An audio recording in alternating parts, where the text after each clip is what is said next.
ഈ വീഡിയോയിൽ വളരെ ഇമ്പോർട്ടൻ്റ് ആയിട്ടുള്ള കീ അപ്ഡേറ്റ്സ് ആണ്. ഇതിൽ നമുക്ക് എല്ലാവർക്കും അറിയാവുന്ന പോലെ സഫ്രാൻ എന്ന് പറഞ്ഞ കമ്പനിയുമായിട്ട്, ഫ്രഞ്ച് കമ്പനി, ആ കമ്പനിയുമായിട്ടാണ് നമ്മളിപ്പം ഡീൽ സൈൻ ചെയ്തിരിക്കുന്നത്. അപ്പോൾ ഇത് വളരെ അർജന്റായിട്ട് തന്നെയാണ് കാര്യങ്ങളൊക്കെ മുന്നോട്ട് പോകുന്നത്, ഫാസ്റ്റ് ഫോർവേഡ്. അപ്പോൾ ആ സാഹചര്യത്തിൽ DRDO ഇന്ന് CCS എന്ന് പറയുന്നത് ക്യാബിനറ്റ് കമ്മിറ്റി ഓഫ് സെക്യൂരിറ്റി, ഇപ്പോൾ ഈ കൗൺസിലിൽ ഒരു അപ്രൂവലിന് വേണ്ടിയിട്ട് റിക്വസ്റ്റ് ചെയ്തിരിക്കുകയാണ്. എന്ത് അപ്രൂവൽ എന്ന് പറഞ്ഞാൽ സഫ്രോൺ എന്ന് പറഞ്ഞ ആ ഒരു കമ്പനിയിൽ നിന്ന് ടെക്നോളജി ട്രാൻസ്ഫർ ചെയ്യാൻ വേണ്ടിയിട്ടുള്ള ഒരു അപ്രൂവൽ. ആ അപ്രൂവൽ കൊണ്ട് ഉദ്ദേശിക്കുന്നത് ഈ ടെക്നോളജി ട്രാൻസ്ഫർ ചെയ്ത് production of new generation 120 kilo newton thrust പവറുള്ള എഞ്ചിന് നിർമ്മിക്കാൻ വേണ്ടിയിട്ടുള്ള പാർട്ട്ണർഷിപ്പിന് വേണ്ടിയിട്ടുള്ള അപ്രൂവലാണ്. ആ അപ്രൂവൽ CCSന്റെ കയ്യിൽ നിന്ന് മേടിക്കേണ്ടതുണ്ട്. അപ്പോൾ ആ ഒരു പ്രോസസ്സിലേക്ക് മുന്നോട്ട് പോവാണ്. നമ്മൾ 2 ദിവസങ്ങൾക്ക് മുമ്പാണ് ഈ സഫ്രാൻ എന്ന് പറഞ്ഞ ഫ്രഞ്ച് കമ്പനിയുമായിട്ട് ഇന്ത്യ ഒരു എഗ്രിമെന്റ് സൈൻ ചെയ്തു എന്ന് പറഞ്ഞത്. അപ്പോൾ നിങ്ങൾ നോക്കിക്കോളൂ എത്ര ഫാസ്റ്റ് ഫോർവേഡ് ആയിട്ടാണ് കാര്യങ്ങൾ മുന്നോട്ട് നീങ്ങുന്നത് എന്നുള്ളത്. ഇന്ത്യ ഒരു ഹൈ പവർ ലേസർ വെപ്പൺ നിർമ്മിച്ചിട്ടുണ്ട്. ഇതൊരു സിഗ്നിഫിക്കന്റ് അഡ്വാൻസ്മെന്റ് ആയിട്ട് തന്നെയാണ് കരുതപ്പെടുന്നത്. ഈവൻ ചൈനീസ് മിലിറ്ററി വരെ ഇതിനെ അപ്രിഷിയേറ്റ് ചെയ്തിട്ടുണ്ട്. ഇതിന്റെ പരീക്ഷണം നടത്തിയത് ഒഡീഷ, ആ ഒരു ബോർഡർ മേഖലയിലാണ് നമ്മൾ ഇതിന്റെ പരീക്ഷണം നടത്തിയത്. അപ്പൊ ഇത് ശരിക്കും പറഞ്ഞാൽ ഇന്ത്യയുടെ ഒരു ലേയേർഡ് വെപ്പൺ പ്രൊട്ടക്ഷൻ എന്നുള്ള രീതിയിൽ ലേയേർഡ് ഡിഫൻസ് പ്രൊട്ടക്ഷൻ മേഖലയിൽ കൂട്ടിച്ചേർക്കാനാണ് ആഗ്രഹിക്കുന്നത് ഈ ഒരു ലേസർ വെപ്പണ്. ഇത് റിമാർക്കബിൾ ആയിട്ടുള്ള ഒരു വിഷയമായിട്ടാണ് ഗ്ലോബൽ അറ്റൻഷൻ ഈ ഒരു പ്രോഡക്റ്റ് നേടിയിട്ടുണ്ട്. അതാണ് മനസ്സിലാക്കേണ്ടത്. ഡിഫൻസ് മേഖലയിലെ എക്സ്പോർട്ടിൽ ഇതൊക്കെ നിർണായകമായിട്ടുള്ള പങ്ക് വഹിക്കും എന്നുള്ളത് 100% ഉറപ്പുള്ള കാര്യമാണ്. ഇന്ത്യക്കുള്ളിൽ ഒരുപാട് പ്രോജക്റ്റുകൾ നമ്മളുടെ ചാനലിലൂടെ നിങ്ങൾക്ക് ഇൻട്രൊഡ്യൂസ് ചെയ്തിട്ടുണ്ട്. അതൊക്കെ തന്നെ നിങ്ങൾ ഓരോ കമ്പനികളും അതിന്റെ പ്രോഡക്റ്റും ഡീറ്റെയിൽസ് ഒക്കെ നോക്കിക്കഴിഞ്ഞാൽ തന്നെ നിങ്ങൾക്ക് മനസ്സിലാക്കാൻ പറ്റും. ഇതൊക്കെ തന്നെ ഇന്ത്യയുടെ ഫ്യൂച്ചറാണ് കേട്ടോ. ഈ ഫ്യൂച്ചറിസ്റ്റിക് ഇന്ത്യ എന്നുള്ള കാഴ്ചപ്പാടിന്റെ ഒരു തുടക്കമാണ് മൊത്തത്തിൽ കാണാൻ പറ്റുന്നത്. ചൈനയിലെ Xi Jinping Indian prime minister മോദിയും അതേപോലെ റഷ്യൻ പ്രസിഡന്റ് വ്ളാഡിമിർ പുടിനെയും ക്ഷണിച്ചിട്ടുണ്ട്. അതായത് ഗ്ലോബൽ സൗത്തിന്റെ ഒരു പവർഫുൾ ഷോ ഡെമോൺസ്ട്രേറ്റ് ചെയ്യാൻ വേണ്ടിയിട്ടാണ് ചൈനയിലേക്ക് ക്ഷണിക്കുന്നതായിട്ട് ഒരു ടാഗ് ലൈനും കൂടി പറഞ്ഞുകൊണ്ടാണ് ഷീ ജിൻപിങ് 2 രാജ്യങ്ങളുടെ നേതാക്കളെയും ക്ഷണിച്ചിരിക്കുന്നത്. നമ്മളുടെ CDS ജനറൽ അനിൽ ചൗഹാൻ പറഞ്ഞിരിക്കുന്നത് ഈ സുദർശൻ ചക്ര എന്ന് പറഞ്ഞ നമ്മളുടെ ഒരു ലേയേർഡ് ഡിഫൻസ് ടെക്നോളജിയെ കുറിച്ചും അതുപോലെ അതിന്റെ ഒരു പ്രൊഡക്ഷൻ മാനുഫാക്ചറിങ്ങുമായിട്ട് ബന്ധപ്പെട്ട് പ്രൈം മിനിസ്റ്റർ മോദി ഓഗസ്റ്റ് 15 അന്ന് ഇൻട്രൊഡ്യൂസ് ചെയ്തിട്ടുണ്ടായിരുന്നല്ലോ. അപ്പൊ ആ ഒരു പ്രോജക്റ്റുമായിട്ട് ബന്ധപ്പെട്ട് 3 സേനകളുടെയും സഹകരണം വളരെ വളരെ അത്യാവശ്യം എന്നാണ് പറഞ്ഞിരിക്കുന്നത് പുള്ളി. ഇന്ത്യക്കും പാകിസ്ഥാനും ഇടയിൽ പഹൽഗാം അറ്റാക്കിന് ശേഷം ഇൻഡസ് വാലിയുടെ ട്രീറ്റിയിൽ നിന്നും ഇന്ത്യ വിഡ്രോ ചെയ്തിട്ടുണ്ടായിരുന്നു. അപ്പൊ അതിനുശേഷം വലിയ രീതിയിലുള്ള കമ്മ്യൂണിക്കേഷൻ ഒന്നും ഇല്ലായിരുന്നു. പക്ഷെ അതേസമയം ടവി റിവർ എന്ന് പറഞ്ഞ റിവർ ഉണ്ട്. ഈ റിവറിൽ നിന്നും പാകിസ്ഥാനിലേക്ക് തന്നെയാണ് വെള്ളം പോകുന്നത്. ഈ റിവറിലെ ഡാം ഓപ്പൺ ചെയ്യും. അങ്ങനെ ഓപ്പൺ ചെയ്ത് കഴിഞ്ഞാൽ ഏറ്റവും കൂടുതൽ പാകിസ്ഥാനിലേക്ക് വെള്ളം ഇരച്ച് കയറും. അതിന്റെ നാശനഷ്ടങ്ങൾ എന്ന് പറഞ്ഞാൽ ചെറുതാവില്ല.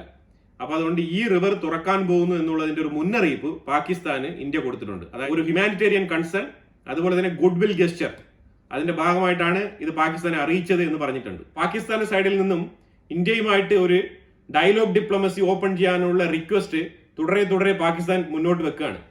ചൈന ഒരു പക്ഷേ ഇന്ത്യക്കും പാകിസ്ഥാനും തമ്മിലുള്ള ഒരു 5 മിനിറ്റ് ടോക്കിന് വേണ്ടിയിട്ടുള്ള സാധ്യത തുറന്നേക്കാം.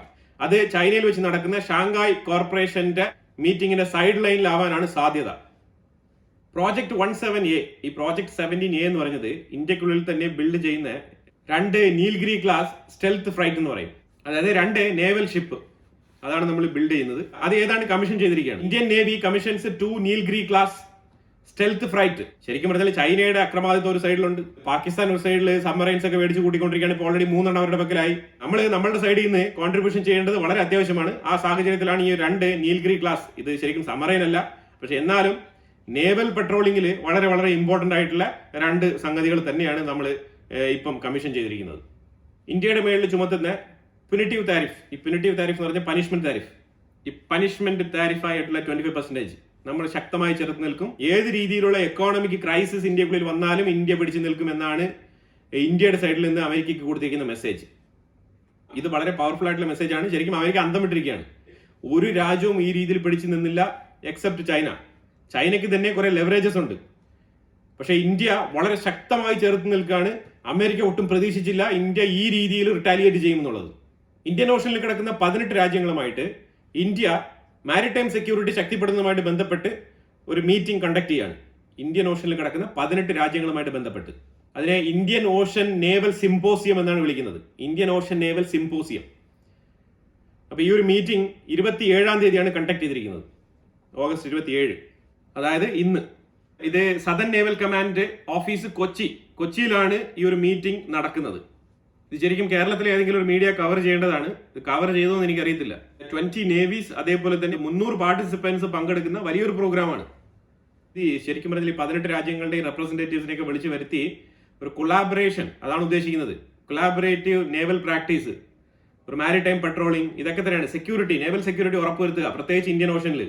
ഇത് ഇന്ത്യൻ ഓഷനിൽ ഡോമിനേഷൻസ് ഇന്ത്യ എങ്ങനെ ഉണ്ടാക്കുന്നു എന്നുള്ളത് കണ്ടറിയേണ്ട വിഷയമാണ്. ഇതൊക്കെ തന്നെ ക്വാഡ് ഒന്നുമല്ല. ക്വാഡ് എന്ന് പറയുന്നത് ശരിക്കും പറഞ്ഞാൽ ചൈനയ്ക്ക് എതിരായിട്ട് ഡിപ്ലോമാറ്റിക്കലി ക്രിയേറ്റ് ചെയ്തിരിക്കുന്ന ഒരു ബോഡിയാണ്. ഇന്ത്യയുടെ ഇൻഡോ പസഫിക് റീജിയനിലുള്ള ആ ഒരു കൺട്രോൾ എന്ന് പറഞ്ഞാൽ അത് വളരെ വലുതാണ്.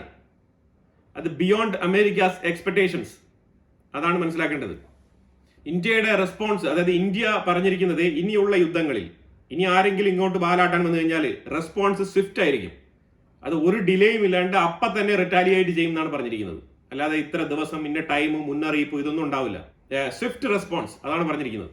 നേവിയുടെ റോള് ഇന്ത്യക്കുള്ളിൽ ശരിക്കും ജസ്റ്റ് ഒരു സെക്യൂരിറ്റി റീസൺ മാത്രമല്ല, അത് എക്കോണമിക് സെക്യൂരിറ്റിയും കൂടിയാണെന്നാണ് CDS അനിൽ ചൗഹാൻ പറഞ്ഞിരിക്കുന്നത്. പ്രൈം മിനിസ്റ്റർ മോദിയുടെ ജപ്പാൻ വിസിറ്റുമായിട്ട് ബന്ധപ്പെട്ട് പല പാശ്ചാത്യ മാധ്യമങ്ങളുടെ അജണ്ട അതേപോലെ തന്നെ ഇന്ത്യൻ മാധ്യമങ്ങളും പ്രചരിപ്പിക്കുന്നുണ്ട്. ജപ്പാൻ ഇന്ത്യയുടെ വളരെ ഇമ്പോർട്ടന്റ് ആയിട്ടുള്ള ഒരു ഇൻവെസ്റ്റ്മെന്റ് പാർട്ട്ണറാണ്. അപ്പൊ അതുകൊണ്ട് നമ്മൾ അവർക്ക് വേണ്ടാത്ത ആളായിട്ടുള്ള ചൈനയുടെ അടുത്ത് പോകുമ്പോഴത്തേക്കും നമ്മൾ അവിടെ ഒരു ഫോർമൽ വിസിറ്റ് നടത്തേണ്ടതുണ്ട്. അതൊരു മ്യൂച്വൽ റെസ്പെക്റ്റിന്റെ ഭാഗമാണ്. കാരണം ജപ്പാൻ ഒരു കൺഫ്യൂഷൻ ഉണ്ടാകാൻ പാടില്ല. ഇന്ത്യ അവിടെ എന്താണ് ചെയ്യാൻ പോകുന്നത്. അപ്പൊ അതുകൊണ്ട് ഇന്ത്യ അവിടെ ചെയ്യുന്നത് ഒരു ടാക്ടിക്കൽ റിലേഷൻ ആണ് ചൈനയുമായിട്ടുള്ളത്, അല്ലാതെ ഒരു സ്ട്രാറ്റജിക് റിലേഷൻ അല്ല എന്നുള്ളത് ധരിപ്പിക്കാനാണ് ജപ്പാൻ വിസിറ്റ് ചെയ്യുന്നത്. അതൊരു സാമാന്യ മര്യാദയാണ്. ചൈന വിസിറ്റ് ചെയ്യുന്നതിന് മുമ്പേ പ്രൈം മിനിസ്റ്റർ ജപ്പാൻ വിസിറ്റ് ചെയ്തിട്ടാണ് പോയത് എന്നുള്ളത് ജപ്പാൻ ഒരു പ്രൗഡും കൂടിയാണ്. കാരണം ജപ്പാന്റെ അത്രമാത്രം ഇൻവെസ്റ്റ്മെന്റ് ഇന്ത്യക്കുള്ളിലുണ്ട്. ഇനിയും അവര് ഒരുപാട് ഇൻവെസ്റ്റ്മെന്റുകൾ ഇന്ത്യക്കുള്ളിൽ വാഗ്ദാനം ചെയ്തിട്ടുണ്ട്. ആ സാഹചര്യത്തിലാണ് നമ്മൾ മുന്നോട്ട് പോകുന്നത്. ഈ ക്വാഡ് മെമ്പർഷിപ്പ് ഒന്നും ഇന്ത്യക്ക് വലിയ സംഗതിയല്ല. ക്വാഡ് മെമ്പർഷിപ്പിൽ നമ്മൾ ആയതിനു ശേഷം ഇന്ത്യക്ക് അമേരിക്ക എന്തെങ്കിലും ഷിപ്പ് കൊണ്ട് തന്നിട്ടുണ്ടോ? അല്ല അമേരിക്ക എന്തെങ്കിലും 2-3 സബ്മറൈൻ കൊണ്ട് ഇന്ത്യക്ക് തന്നിട്ടുണ്ടോ? ഒന്നുമില്ല. അപ്പൊ അതുകൊണ്ട് ക്വാഡിനെ പെരുപ്പിച്ചുകൊണ്ട് ഇത് വെസ്റ്റേൺ രാജ്യങ്ങൾക്കാണ് ഇത് വാർത്ത. വെസ്റ്റേൺ മീഡിയ ഇതനുസരിച്ചുള്ള പ്രൊപ്പഗൻഡ, പ്രത്യേകിച്ചും റോയിട്ടേഴ്സ് പോലത്തെ മാധ്യമങ്ങളാണ് ഇതിന്റെ പുറകിൽ ന്യൂസ് പടച്ചുവിടുന്നത്. അതുപോലെ തന്നെ അത് എടുത്ത് ഇവിടെ വിളമ്പുന്നുണ്ട് ആൾക്കാർ.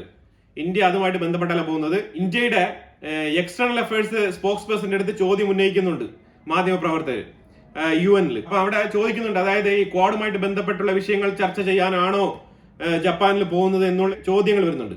അതിനൊരു ഉത്തരം കൊടുക്കുകയാണ്. ഇന്ത്യ അമേരിക്കയുമായിട്ട് നടത്തുന്ന ട്രേഡ് താരിഫ് വിഷയങ്ങൾ അത് വേറെ, ജപ്പാൻ, ഓസ്ട്രേലിയ, അമേരിക്ക ഇതുമായിട്ടൊക്കെ ബന്ധപ്പെട്ട ക്വാഡ് സഖ്യം അത് വേറെ. അതിനുള്ള ഇമ്പോർട്ടൻസ് ഇന്ത്യ അതിന് കൊടുക്കും, ഇതിനുള്ള ഇമ്പോർട്ടൻസ് ഇന്ത്യ ഈ രീതിയിൽ കൊടുക്കും.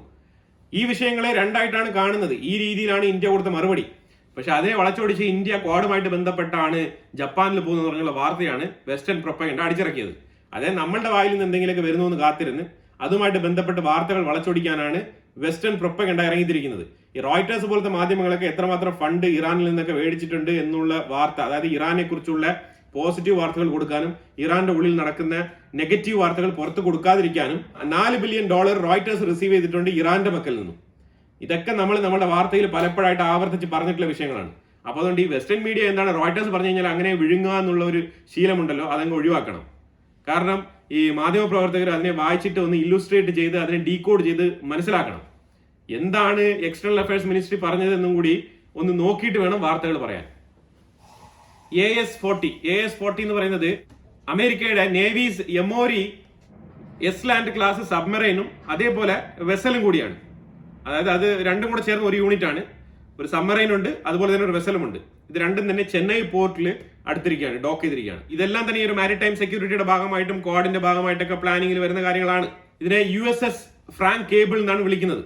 USS Frank cable. ഇത് സ്ട്രെങ്തനിങ് ബൈലേറ്ററൽ നേവൽ കോർപ്പറേഷൻ, ഇന്ത്യയും അമേരിക്കയും തമ്മിലുള്ള ഈ ഒരു ബൈലേറ്ററൽ നേവൽ കോർപ്പറേഷൻ, അതായത് ഈ മാരിടൈം സെക്യൂരിറ്റി ശക്തിപ്പെടുത്തുന്നതിന്റെ ഭാഗമായിട്ടാണ് ഇന്ത്യയും അമേരിക്കയും തമ്മിൽ. മനസ്സിലായോ? 50% താരിഫ് ഇരിക്കുന്ന സാഹചര്യത്തിലാണ് ഈ രീതിയിലുള്ള ബൈലേറ്ററൽ റിലേഷൻഷിപ്പ് ഒക്കെ ഇവിടെ നടക്കുന്നത്. അപ്പൊ ഇത് വേറെ അത് വേറെ. ഇത് കൃത്യമായിട്ട് മനസ്സിലാക്കാനുള്ള ഒരു തിരിച്ചറിവ് ഉണ്ടെങ്കിൽ പ്രൊപ്പഗൻഡ ന്യൂസുകളിൽ നമ്മൾ വീഴാതിരിക്കും. കാരണം ക്വാഡിന്റെ പ്രവർത്തനങ്ങൾ അതെല്ലാം തന്നെ അത് ക്വാഡിന്റെ വഴിക്ക് നടക്കുകയാണ്. അതും താരിഫും തമ്മിൽ ബന്ധമില്ല.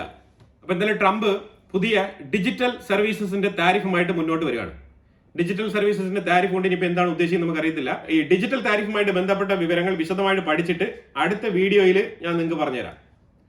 എന്തായാലും ഈ വീഡിയോയിൽ കുറേ ഇൻഫർമേഷൻസ് ആണ് നമ്മൾ നോക്കിയത്. ഇതിനെക്കുറിച്ചുള്ള അഭിപ്രായങ്ങൾ കമന്റ് ബോക്സിൽ രേഖപ്പെടുത്തുക. കൂടുതൽ വിഷയങ്ങളുമായിട്ട് അടുത്ത വീഡിയോയിൽ വരാം. Thank you so much.